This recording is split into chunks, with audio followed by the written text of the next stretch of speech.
Marielle Israel and Shai Shitrit with Talking Unfiltered. Hi everyone, welcome back to another episode of Talking Unfiltered. Ooh. It actually feels crazy to be here. Wow. We're like awkwardly laughing because we haven't done an episode for so long that it feels like a little unnatural, but we'll You get know back what? to it really fast. That's life after war, I guess. Yeah. It feels a little bit crazy. Mamash. Which leads me to what the episode is about. We were actually talked before and we were trying to think what we want to make an episode of, and both of us were like, we're just so uninspired. Like, I don't feel like my creativity is taking part in my brain right now. Right. And like, And Shai's always the one that comes up with like the fun activities and the games, and she was just like, I don't even know what to do. And I was like, I barely know what to do if Yeah. Shai doesn't know what to do. And so I feel like that's kind of the mentality right now, is everyone is just like trying to figure out what normal life looks like, or semi-normal life. so we were uninspired and we were like, okay, let's just do an episode about that, like how hard and weird it is to get back to life after war. Exactly, which brings me into my little activity that I made. So because Slay.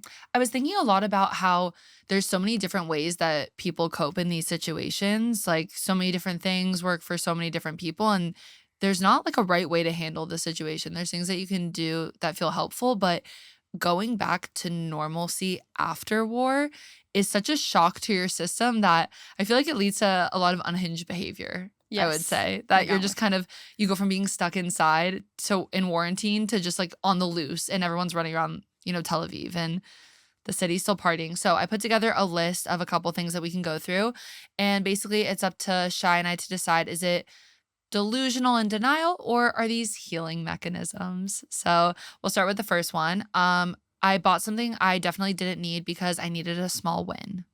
Say it again. I bought something I definitely didn't need because I needed a small win. That's my everyday I was going to life. say, I feel like I do that when I have like a hard day at work. Like, I have to go buy a chocolate chip cookie and a Mamash. coffee now. Yeah. When I just had like a not nice phone call, I was like, I need to buy something. And I was going to say, like, I feel like this is the time you have to treat yourself. Yeah. I'll share something that I did, which is every time that right after war ends, I go get my hair done, I get laser, I get my nails done. 'Cause I'm like, well, I can't take this money to the grave. Oh my God. So You also can't live war less than hot. there's nothing worse than leaving war ugly. Can. It's like, I feel like I need another week of quarantine to like get hot again before I'm allowed out into the Mamash. real world. Every time there's a war, and in a country like ours, it happens, every 3 weeks.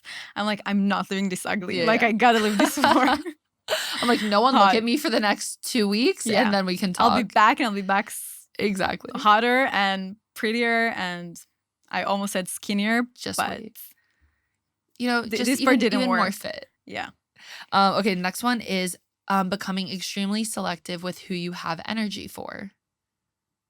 That's, I think, just healthy. And I if think so war too. pushes you to be this way, then that's a blessing. Oh gosh. I know, I think, wow, going through war, it makes you so aware of who you want to deal with and who you want to have the time for. Going on walks to clear your mind.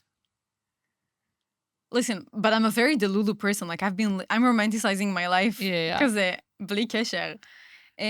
So I don't think that's a war-related thing. But again, if war pushed you towards doing something like that, that's these are like, amazing. like things, think about it of the way, like these are things that people are doing post-war. Exactly. Like, maybe think in the general sense, and mostly like Sababa. for that kind of vibe. Started to cancel plans and feel relieved that I get to do so. Post-war. Yeah. Legamre. Ken. Needing background noise at all times. Post-war. It's just a result of like living in a post-traumatic country Right. like ours. Like, even if it's not from this war, Israelis are constantly It is like kind of like a little bit of like living in denial. Like, you don't really want to confront it. You kind of just want to have shows on in the background, constantly play music, constantly be around people, and not actually process what's going on. Okay, let me see if I have any other ones. Also, if you have anything that you've been doing post-war that you think is helpful. Oh, let's see. Oh. There was one that I used ChatGPT to do it. I reward myself for basic tasks. Like, I did something life-changing. And honestly, Ken, not taken for granted. I started, you know what I started doing is I want to know what you think about this one. Like writing basic things on my to-do list, like cook lunch, Oh my God. shower. Wait, so you know something? First of all, as we were talking earlier, I'm a type Z kind of a person. Yeah. Like, I love that you said Zed. Ken, I feel like that's the... It really fit you. Because is that the right way to say it? No? Z. Sababa. Or the British say Zed, you know? I always have to-do list like every day because otherwise I'm a walking mess. Mhm. And part of my to-do list, it's always this: to wake up, to make my bed, To make my coffee. to go to the ministry of, then it's like a massive task. But then Yeah. afterwards, like to have lunch. And then like I feel so accomplished. Like at the end of the day, I've done so many Exactly. things. I woke up, I Wow. had lunch. I know I was telling Shai before, like we're type Z because it's like we're type B people, but we're so specific about certain things. Like there's certain times where we're so organized, things have to be perfect. Like when we sat to catch up before this, Shai literally had a Google Doc of like everything we needed to talk about. We haven't seen each other for like 3 weeks. And I was like, I made a Google Doc of things we need to talk about. Family, moving, boys, Yeah. what workouts are you doing? What's going on? Like all the different things. And so we're so organized about other things. And then on the same side, But then my I'm like, entire hand had like red pink tint dye on 'cause- it. Yeah. Exactly. I like forgot half of my things, like left all the lights on at home. So type Z for my girls who are organized here and there. Ken. Exactly. To our girls who are just girls. We're all just girls at the end of the day. Everyone is. But yeah, so I think like I was thinking a lot about it and just like to get into it a little bit more about how you really feel like you start acting so different. Like war changes you. But it's crazy because it doesn't feel like it when you go outside here. Yeah. But this is exactly what... Kilo, you know, I came back from this war a little confused. Like I still didn't get my life together. And I feel like this is exactly what this episode should be about. Like the Right. transition from like survival mode, the world's gonna end in any Right. day, anytime, to immediate go back to your 8 to 5 job the day after, like without any previous alerts, not like a day to recover in between. The agreement was like, I don't know if it was signed, but like whatever, on a Wednesday, and then on Thursday everyone needs to be back. Yeah, it was on a like go back routine. to the office. No Work one, is normal. we didn't even get the weekend for that, and I just find it crazy. And I have so like when we were saying that this is what we want to do the episode about, I had so many thoughts with myself because I went on my hot girl walk because I'm still like really processing the coming back to Tel Aviv. Like I really struggle with it. Yeah. Which everyone who knows me knows that it's like it means something because I'm obsessed with the city and I just love living here. And now I find it overwhelming because coming back from war and being up north and, you know, to not have anything that's a regular life Mhm. into like the life I'm used to, and then everyone around me just like look normal and like they doing just fine. It's really like It really like it fucks with your head to go Mamash. from we've all been inside. I haven't been around a lot of people. Everyone's kind of been isolated to, okay, the city is back to normal and everything is full and everything's open and yeah. plans are continuing. And so it really, really messes with you because you feel like, and I think a big thing that people are always saying, and I saw a lot of posts about it, you know, being in Israel, everyone here is so resilience, pushing forward. And then people started saying like, stop fucking saying we're resilient. Like, yeah, like we're, what the fuck was the other option? It's not like Yeah. there's anything else we can do. that was the big thing. They're like, there is no other option. Like, it Yeah. doesn't even feel like resilience because they're like, what is the other way to handle this? Like, roll over and, you know. But also the truth is, Israelis are just super tired, and Israelis are, people can not loving me for saying that, but we're all, I mean, we kind of fucked up at this point. Where God used to live in constant war, and in the Mhm. past few years, it's been more than just the regular routine. It's from my nephew is like Right. 2. That was his 4th war or Wow. 3rd. Kilo, we've been living in constant war, and it fucks with our heads. Even if it seems like life here is normal, that's not. It does something to you. It's not just, okay, that happened, move on from it. And I think it's something that I wish was normalized and talked about a little bit more, which is taking a break, the therapy that you'll need afterwards, the way that people are coping and easing back into it. Like I got here, and when I returned, I was just in the States for the past month because 2 of my best friends got married. Yeah. And that was also crazy. Like leaving the war, going straight to this wedding, kind of, you know, pretending like I didn't just go through this crazy traumatic thing and then staying home and then coming back and it's like, okay, this is Israel. And I'm Okay. like, no, but this isn't the Israel that I left. And I don't really know how to handle myself being back. Like, I don't want to just go back to partying and all these plans. I feel like I need to take a second for myself. And לא בקטע רע, I just... בקטע אמיתי, on a real note. כן. It's crazy that like, because we've got used to the fact that every few months there's a war, and then we're in this like sick game of like, there's a siren, you need to go back to the shelter, and then there's like this Russian roulette game that like when you go back up from shelter, you find out like whether your house got destroyed or not. Like people walking around living life. In this war specifically, a lot of people needed to also work. Like there wasn't any, usually the government Right. like gives you like money and like people doesn't need to go to work. But here it just wasn't the case because there's almost, I don't know the reasons for it because there's definitely money, which our government use for other things, but for a different I digress. episode.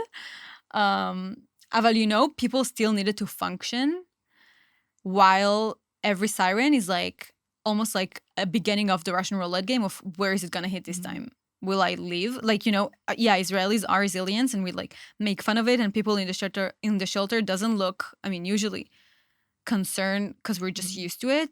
But the sick truth is that it could have, people have died. I was going to say, people were dying, like, and that's the other thing too, is that I wish more people understood about it, especially abroad, is that there has been ceasefire agreements in the past and they were broken. That's how we ended up back in war, that these, regimes broke their crazy concept. Terrorists aren't trustworthy. Like, who would have thought? You know what I mean? I'm like, obviously this happens, and it's, even when you're told, oh, there's a ceasefire, I found myself in the mentality, like when I was just home, one of my other best friends asked me to be a bridesmaid for her next year. And in the back of my head, I'm thinking, wow, I really hope I'll be able to make it.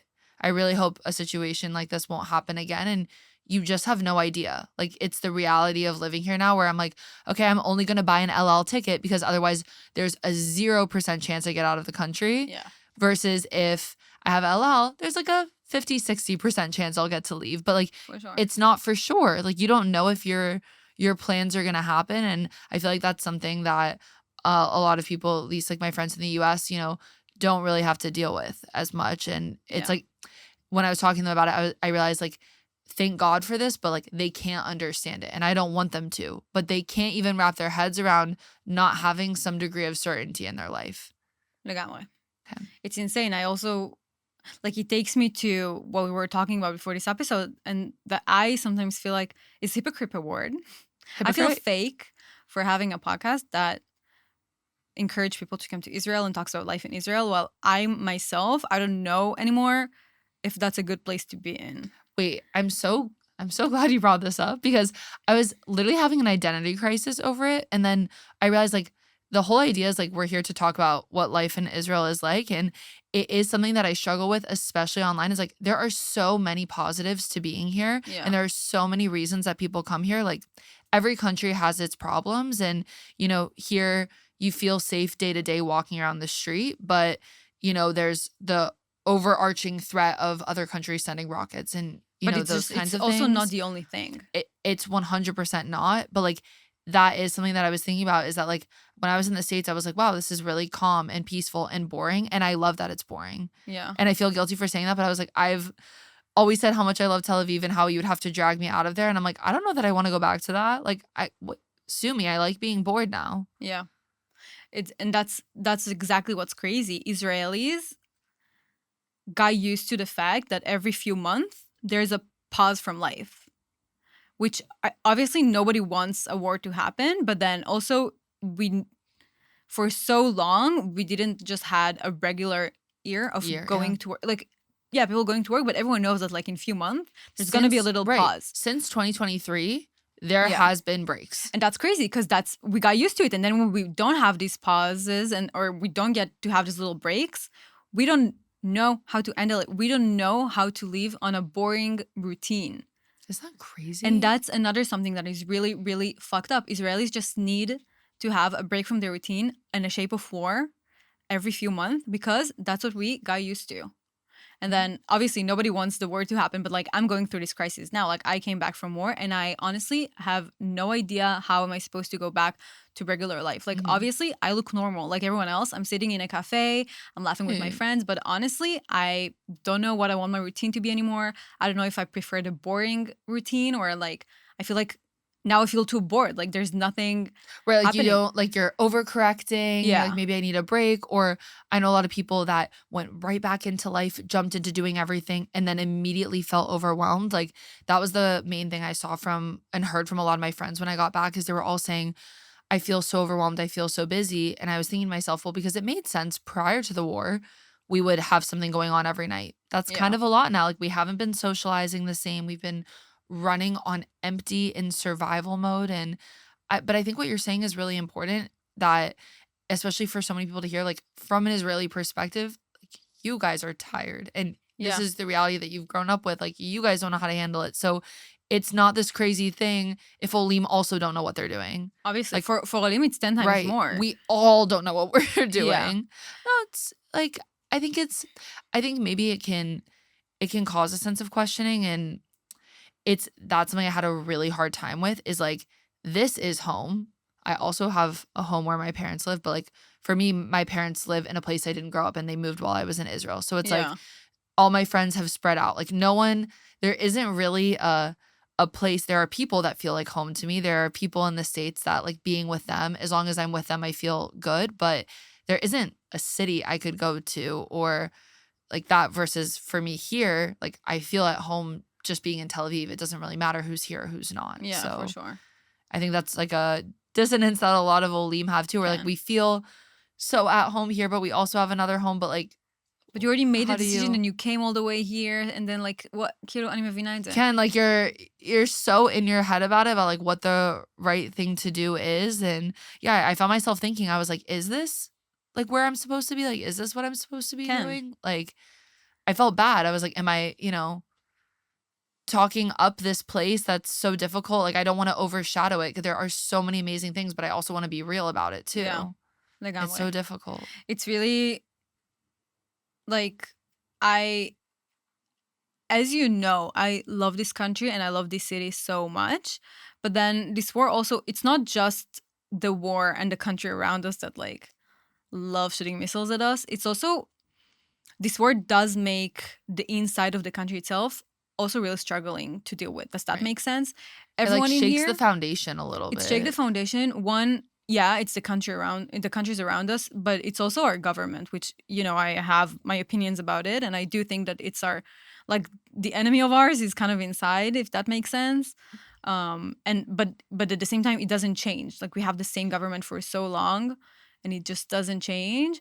But then it's also the people in it. I love Israelis and I feel most at home when I'm around Israelis, but then also our spirits breaks. Like it's not the same Israeli vibe or Israeli energy that we had a few years ago. We're tired beramot.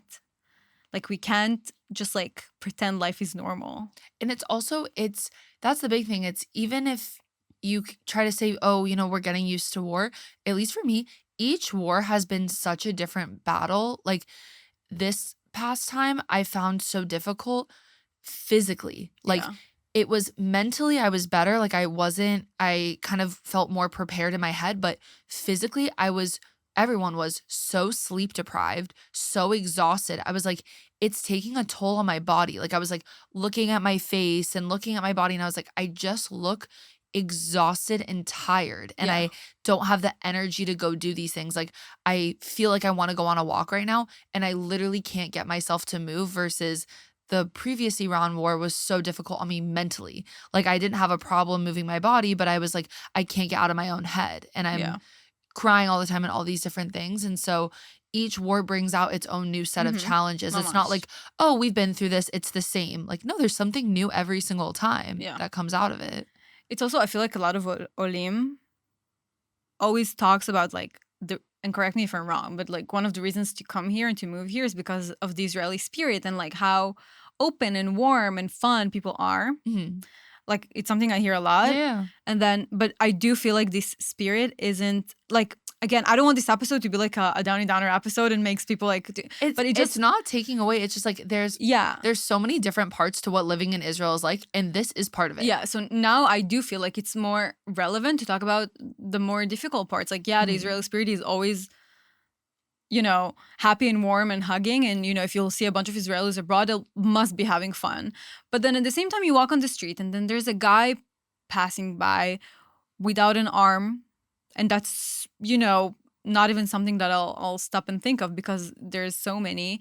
And I don't know, I'm sitting with my brother and his friend like closing his business because his business can take another war. And to be an like self-employed here in this country is also 10 times harder than in other places. And it just feels like, do we still have the same spirit? Like, when I hang out with my friends or living my daily life, I don't feel that. But if I stop for a second and I look around me, it's just not as easy to like maintain these energies. And there is this idea of, I don't want to stop because then I'll break down. And when I first got here, I arrived on like a Thursday night. And so it was Friday and I went out for coffee in the middle of the day. And then I came back to the apartment. I was alone. I was alone for the majority of the night. And I went to go light Shabbat candles. And I had like hours alone that I was just like cleaning with my own thoughts. And right as I went to light candles before Shabbat came in, I closed my eyes to start doing the prayer and I just started crying. Yeah. And I couldn't stop. I was so emotional. And I was like, because I'm pausing, like I'm stopping. I am having a second with my thoughts. And the minute you do, it breaks down. But the thing I will say about that is like, I get it that it's so scary and you want to avoid it. It's the only way to get better. Yeah. It is the only way to handle it. Like if you just push it off and you go on vacation and you make yourself busy and you go back to work, like it's all sitting there. It doesn't just go away. And I feel like sometimes a lot of people think they're like too tough or it will. And I'm like, no, it's just going to all come out in a different way in your dating life and work and something else. Like you're going to make a big problem out of something else when you have all this trauma sitting from the war, For sure. Did you have thoughts when you were home where your parents are and it's cozy and nice of not coming back here? I had a really interesting realization while I was home. And wow, this is like it's like the conspiracy theorist in me, but I love a good conspiracy theory. But I'm convinced that the news wants us all to hate each other and wants us to think that that's not even conspiracy. Or that the world is burning down. Like people want us to think that everything is game over. Because I had this idea where I was like, I will never be happy in the US because I will not feel safe as a Jew. Mm-hmm. When I was in the US, and again, maybe I'm just extremely lucky and there are places where it is really unsafe, but like where I went all around the US. I was in Arizona, Georgia, I was in California, Idaho, and I felt so understood. Everyone was so unbelievably kind, was asking questions, wanted to know more, was so beyond supportive. And when I was in California, I actually went to like a little Jewish event and I was like, wait, all these people are so cute. They're so Jewish and proud. They're from all these different backgrounds. They're all connected to Israel. They're trying to get to Israel for their birthright trip in July, even though there's a war going on. Like, even if the Israeli spirit is down here, then it raises in the diaspora and it will rise in here too. And it'll flip-flop. Like, and then if something happens there, then people, you know, come together here. Like, that's what's so cool about this country. It doesn't matter if you're, Jewish, any other religion, because there's so many people that are here. Like, there is something special about being here. And definitely, it's the support that you get from abroad. Like, there are so many people that feel connected and understand how important Israel is. So that was like a cool realization. It wasn't like, oh, I want to be here because I don't feel safe in Israel. It was more like, oh, wait, because I have a connection to Israel, I'll be so connected wherever I go. And like, I will be happy if I choose to live somewhere else. Yeah. And it's also, another thing I love about Israelis, as you were saying about people that's looking forward to come on their birthright trip, it's, if I tell you the term rescue flight from a country that's currently under a war. Wow, we need to talk about you would expect that the meaning of a rescue flight would be to leave the war zone, right? But when it comes to Israelis, every time there's a war and like the flights to and in and out of Israel are canceled, they're starting like rescue flights, which basically means to bring Israelis back home from wherever they are. Like people get stuck abroad and they're like fighting for their lives to get on these rescue flights back on a war zone. It's literally, we're going to rescue you from your vacation to bring you back to a war zone. Everyone, don't worry. We're coming to get you from Thailand too. Don't worry. Your vacation's ending short. We're bringing you back to Israel. Yeah. So they can serve a lot of them. They're like, that's I true. need to get rescued from my vacation to get back to Israel and immediately start fighting and put on a uniform. And I'm like, it gives me, I feel the ruach. It's also, I mean, you feel the ruach beramot. Yeah, a lot of people is to serve, but then also a lot of people have like kids and stuff, which is really problematic to stay abroad with. But then it's also really not a pleasant thought of, I mean, I believe it changes from a person to person, but the majority of people that I know that were abroad and really wanted to come back to Israel while the war was happening is that there's something really not comfortable with knowing that there is currently missile, it's a nice word to what the Iranians shoots at us, on their way to your house where your family and friends are, and you're just away. Like there's something you can't really enjoy your time in Thailand. You're just like anxious about checking in with your family and friends There's like a high level of anxiety that I also get. And again, it's different. Like there's the anxiety from being here and then there's the anxiety of being away where you just have this unsettling feeling where you don't feel like you can keep track of everything. Like at least when I'm here, I feel like I have a really good sense of how everyone's doing and I feel a little bit more in control. When you're gone, it's just like I heard about, a missile hit a building and it's right next to where one of my best friends live. And I'm like, is her apartment okay? Is she okay? You're waking up to it. You don't know what's going on. And there's literally nothing you can do. And so that's the other thing. You get just as, in a different way, just as anxious leaving as you do staying. Yeah. It's this, this cliche of like, my heart is where my, like, home is where my heart is. Yeah. So I feel like this is it. Like you can be in Thailand, but if your heart isn't here, then you're anyway suffering. Like you just you want your physical body to be where your heart is, and your heart is where your family and loved ones are. And if they're currently like under attack, then I can completely understand why you would want to be with them. Right. And that's something that I always like think about is well, there's one saying about like if you feel like everyone hates each other, just go outside. And I feel the same way about coming to Israel. I'm like, if you really think that everyone here hates each other, that there's like it's this huge, horrible place, all you have to do is come here and you can't not fall in love with Israel once you come here. It's impossible. Okay. Everyone who comes here is like, there is something here. There's something beautiful going on here, even if they can't explain it. Yeah, the people here is like nothing else. But again, like I hate to be political, but what breaks our spirit? We're God's favorites. That's why. Right. Wait, I saw this. Wait, I have to tell you. I saw this thing on TikTok, and it was like, I'm a princess, not because I need a prince, but because my dad is the king.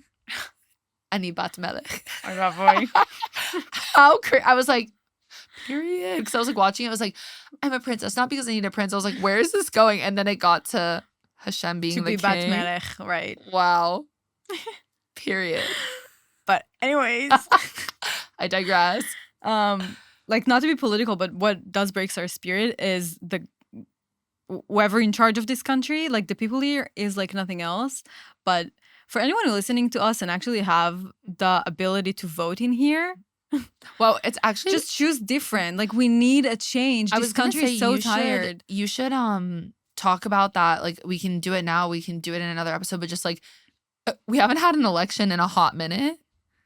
And that's about to, you know what I mean? Like, and I feel like there's a lot of Olim, a lot of people abroad that like don't really understand what that has looked like. Or, so, like I was thinking about it, how a lot of people abroad criticize the government here, but they don't even understand how it works. And they don't even understand that probably the people who judge this government the most are Israelis. Well, if Israelis are going to do one thing, it's have their opinion heard. Yeah. Now, don't get me wrong. This government was still elected by the majority of the country. That's why it's the government. But now, like, again, everyone who have any questions, I'm not a specialist about Israel politics. All I know is because, like, the researchers that I do and based on my own opinions. But if you have any questions about Israel politics or you're about to vote and you don't know Like, what does that look like? Yeah. What does it mean? Then- how can I find resources? Like yeah. the biggest thing like that they always say in the States is like make an informed decision. And then I'm like, okay, but give people the information. Like how do you find stuff out? Like So here I am inviting everyone who's listening to DM us, and I would love to have a Yeah. conversation with everyone who have any questions about Israel politics. One thing I can tell you for sure is that we need a change. We really are too tired of living in the same exhausting routine of war, not getting our rights from this war, going back on a routine, needed to function all the time. It's yes, our government has a big part of the reason why and we're we're all so not tired. like, and we're not like the States. Like it's not like there's a term for leaders. Like Yeah. that's a big thing. Like in the States, a president can only serve for 8 years maximum. Right. And then it's over. Well, So- in here, yeah. We're really close to be, I don't know how to say that in English, but like the opposite from democracy. Bemet. It's We have to reel There- Shai in here and there. how do you say that? The Ma. opposite from democracy. Like what? Dictatura. A dictatorship? Yeah.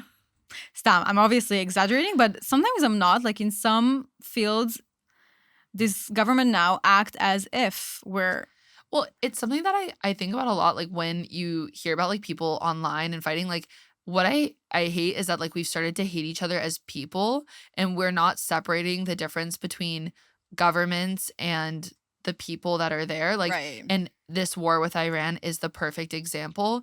We love the Iranian people. Like, and the Iranian people have so much support for Oh. us. And like, there's so much that we've been talking, you know, online and seeing so much support going back and forth. And it's like, okay, like governments and what they're choosing to do and how they're choosing to handle situations, like people are just people. Yeah.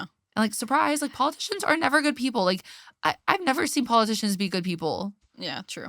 They And have it's their own also, agendas you know, that they're thinking It's about. what the and- world mistake is with Israel. Like the fact that we were talking about it on previous episode, but that Israelis were canceled for their art, their music, their fashion, just Right. because they're also Israelis. But then that's so not fair. Like you don't know if this person agrees or disagree with their government's actions.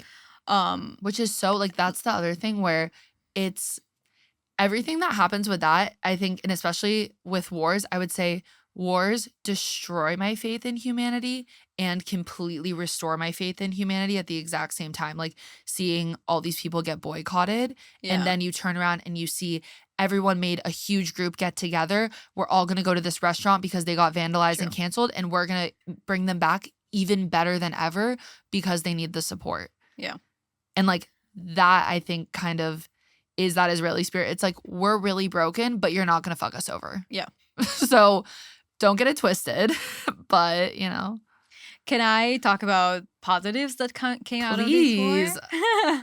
Please. Moving on to the positive side. Let's get a little silly. We've Yeah. gone into it, you But again, know. I'm talking my own experience. Yeah, of course. But I'll share here that there was this job that I was supposed to start, and I was Mhm. really excited for this opportunity. It was a really cool position, but it was framed on like a full-time job, Sunday till Thursday, 9 to 6 kind of a vibe, which for anyone who doesn't know, I've never worked in anything like this. Like I've always had like freedom in the jobs that I chose.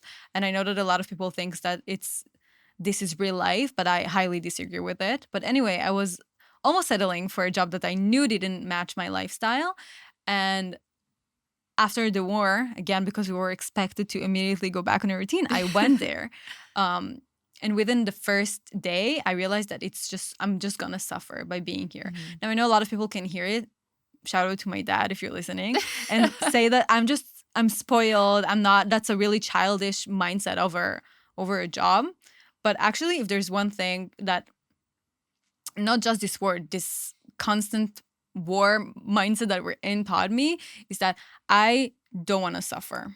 Like we all might die. I mean, we're all gonna die one day, but you know, in a Hopefully country later. yeah, in a country like Israel, you really don't know when it's What's- gonna yeah. happen.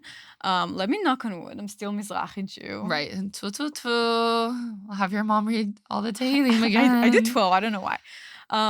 But anyway, I understood immediately that I don't want to suffer in a Right. job position. And then I, like, for 2 months, because I got this job before the war, and then there was 2 months of war, and only then I started. But within the first hour, I just knew that it's not for me. And I think that this instinct of like going with my gut and just like listening to myself, which again, some people might find delulu or like not really mature, but I think that's a price I got from going through so many wars. I don't want to do something that I don't love. Now, yeah, it could have been that I would go there for like, people can say that you could have gone for like another few days or a week and then find out it's good for you. But actually, another thing that all of these were led me to is to be really confident with what I want. And I know that to come to an office from when the sunrise until after sunset, it's not a price I'm willing to pay. And it doesn't matter how much they pay me. And again, I'm not saying that every full-time job is a wrong decision. For me, as someone that got to know myself, some people need that structure. I just can't. Like, I pay such a high price to live in this city. My apartment, my rent, you pay high prices, and to me, to work on something like that, getting your bike stolen and having to buy a new one, dating TLV boys, it's just not an easy experience. But then, to me, like paying these prices and then to miss out on the little things in life that makes me happy, which is to go on a cafe during the day or to never watch the sunset because I'm leaving the office after, it doesn't work for me. So I feel like that's something really big that I took out of this war. Like, I came back to Tel Aviv and I came back on normal life. I'm still trying to understand how I'm going to be back, but I just know I want to enjoy my everyday life. And it doesn't mean to not work. I still work. It's just like, but doing something. It just means to adjust, to make sure that you know and no one else does what's good for you and what's aligned with you. Yeah. And then Hashem or the universe provides for you. Like, I knew that once I'll make this brave decision of not taking this job that I really, really wanted and could really be like something important in my career, I know that the universe is going to provide something better. And like listening to myself and to my guts, it's something that I practiced more and more and more with. Like, does that even make sense to say? No, 100%. Every war I get more connected to myself. And this is a decision that I made based on being so connected to myself. Right. So that's one positive thing that came. I love that. I mean, and that's something huge that you've taught me in our friendship is this idea of when you say no to something and it kind of leaves this hole or space, getting comfortable with being like, there's a hole in my life, but imagine not thinking that you're blessed or lucky enough to have it filled with something better. Like, you have to say no to things that don't work for you, and you have to live in that uncomfortable space, and something better always takes its place. Yeah. That has never not worked for me. Gosh. And you gotta let go. And again, easier said than done, but you gotta let go from the society expectations of you, because then I see so many people just ended up with relationships that they not healthy for them, or jobs that they really suffer in, just because it's so sexy to say that you work in this and that office, and it's so, this guy I'm seeing is so hot and like chatich, but then kilu, you know? It's this idea of like, I was listening to a podcast and they were talking about something really interesting that I really, really resonated with right now. And it was this idea of like, whenever you say like, I feel so lost, you're never actually lost. You're just misaligned. Like, when you're not doing what you know your soul needs and what you need for yourself, that's where the lost feeling comes in, because it's like, it's always like, oh, I feel so lost. And then it's like, you quit that job and you're like, you always knew you needed to quit the job. You just weren't ready to come to terms with it. Like, right. And I told you that so many times before. I just didn't listen to myself. And I needed a war to know that it's not for me. It always comes. And listen, like, it takes time. Like, you need to sit with yourself. You need to like pray or think over it or go to therapy, whatever it is. Like, you need to, moral of the story, you need to sit and process things. Yeah. But the amazing thing about it is you do always know the answer. Sometimes it takes you longer to get there than you'd like, but it's so cool that you always know what's best for you, and like, you have your best interests at heart and you can always get there. And like, that's a lot of things I've been thinking about is like, wow, like maybe it didn't work out because I literally would have hated it. Or like, imagine not believing that you're meant for so much more. Like, I would just, you know, that's crazy. Like, I look at all of the people around me with like the most admiration in the world, and I learned so much from my friendships and my family, and I'm like, I want the best for them. They're all putting that energy onto me. Like, wow, that's so cool. Like, how could we not, you know, want so much more? But I feel like one of the biggest like lessons that I learned from, and like a big positive that came out of all of this, that I don't know if other like people abroad or Olim can relate, but it's just like coming to terms with like, it's okay to like leave being abroad and go home, and how important it is to go home and to have that time and to enjoy yourself and to be with people that knew you before Yeah. who you are now. And I just like, oh, sorry, my phone's That's ringing. yours? Yeah. Okay.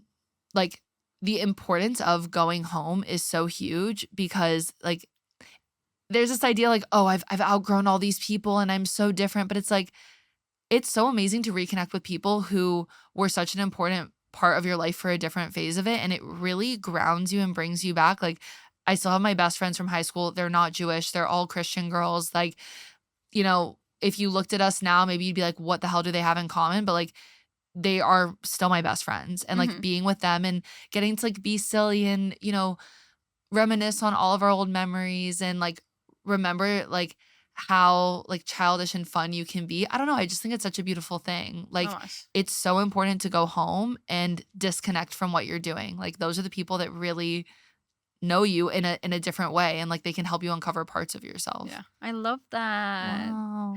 Wait, so what are the things now? Because again, if it's for me, it was really hard to get back to Tel Aviv after war and like to restart Yeah. life. Then for you, came back from the US, I know. what are the things that you do that you feel, if you have answer or Yeah. I mean, I think the biggest thing that I've been trying to do right now is like taking the time for myself, like getting back and immediately making sure that I had alone time on Friday, making sure I had time at the beginning of the week, like not making too many plans or like really thinking about like who do I want to see and like coming back and first telling my best friends that I'm back and like seeing what their schedules are like and making sure I'm like filling my cup with them before I'm like, you know, just like out there running around like doing all these random things and like finding things to get excited about. Like, but I find like planning, but not too far in advance. Like Yeah. my friend has a birthday on Thursday. So I'm like, wow, I'm so excited to celebrate her birthday on Thursday. I get to be excited, think about what I'm going to wear, but like that's my only plan. So you're like on more night in the this week. moment. Trying to be where my feet are. Oh, and that was something that I talked to because I have a best friend who he's Israeli, lives in the US. Yeah. And we were talking about like the struggle of figuring out where you should live. And I was saying to him, like, I realized that like your life is all of these little moments. It's not the big vacations. It's not the big promotions. It's not all those big moments. It's actually like getting in fights with your partner and, you know, having a bad day at work and getting stuck on the train and missing your bus. Like your life is all those things. Like you need to love where you live and what you're doing and who you spend your time with every day because that is your life. Yeah. And again, it's okay if not at the moment, but Of at least knowing course. that you're making a progress into getting into a place that you really Right. love being Because in. life will pass you by. Like keeping your goals in mind. Like it's okay if you're working a really shitty job because you know that you need to save up money before you go do the big trip that you've always been wanting to do, but Yeah. don't lose sight of that. Like Yeah. if you want something, there's a reason for it. So it's like to just like be aware of your goals. And I told him like something I did for myself that a friend recommended for me was like writing a letter to myself, like why I chose to live here. That's so cute. And every time I get in my head about it, I just read the letter and I'm like, right, there's a bigger purpose to it. And if at any point in my life that doesn't feel important anymore, then I'll know it's ready to go. Like it's time for me to leave. But like having that, it's like your own words, you can't fight it. Yeah. So Also, another thing that happens is that, like, to me at least, is that my body also speaks the struggle. the body keeps the score. Oh my God. I'm Yeah. breaking out. I'm tired, like your body knows, which is, it's also so crazy. All I want is sugar. Mamash. And it's not for no reason. Like, it's really is just the way of your body Yeah. telling you that, like, this transition is too fast. That was too fast to go Right. back on everything. Whiplash at its core. Ken. But maybe to finish this Yeah. episode with, like, from my perspective at least, I've seen a lot of posts of like Olim girls mainly on different groups that a lot of it was anonymous, but saying that they really suffer in this country and that I wish they never came here. And like even people who didn't feel this way, people who did feel like they had, because you guys also have the struggle of you don't always have a community in here. Right. So now I know you, for example, you have a lot of friends, but then people who just got here now and didn't even have time to build their circle, I'm sure that was so lonely to go through this war. Wow. I mean, Olim, yeah, but then also anyone who could be someone that just went through a breakup like a few days before the war, like a few weeks before the war, could be someone that their family lives far away. So I just want to say that this episode wasn't about like finding practical solutions. To me, it was more like to put, in Hebrew, we say put it on the table. Yeah, put it all on the table. To normalize to what's normalize going on, the- like yeah, that we're all freaking out. the fact that even if it looks like everyone are so normal and everyone just like vibing on the beach and like on different cafes, like smoking their cigarettes and like laughing with everyone, it's not normal for anyone. And everything you guys feel, especially as non-Israelis who might have been here in this war, or even non-Israelis that been away but then, you know, care for Israel, everything you feel is so legit. And again, not to just sound cliche and like saying the obvious, but then I a lot of the time felt like it's not legit, that I feel like I'm on the Right. wrong rhythm. So I just want to say that I've seen all of that and I feel like that's so normal. And again, we're more than like this, such a real invite of DM us, and like we would love to hear how you guys feel and Yeah. for you to share what you've been through with this war. And now, you know, if you have any questions or any tips that you guys might have that we can share on our account for people who just trying to get back on life, Yeah. as do so. Amazing. And I'll end with this, which is just the reminder that for better and for worse, we're always changing and growing. And unfortunately, this isn't the last time that you're going to feel lost. Yeah. And what I mean by that is, and I'll use this example because I think it's the cutest thing ever. When I was in the middle of Idaho at the community center gym, I heard a guy watching N12. And after he finished on the treadmill, I said, "Are you watching like the Israeli news?" And he's a grandpa. He's adorable. Aw.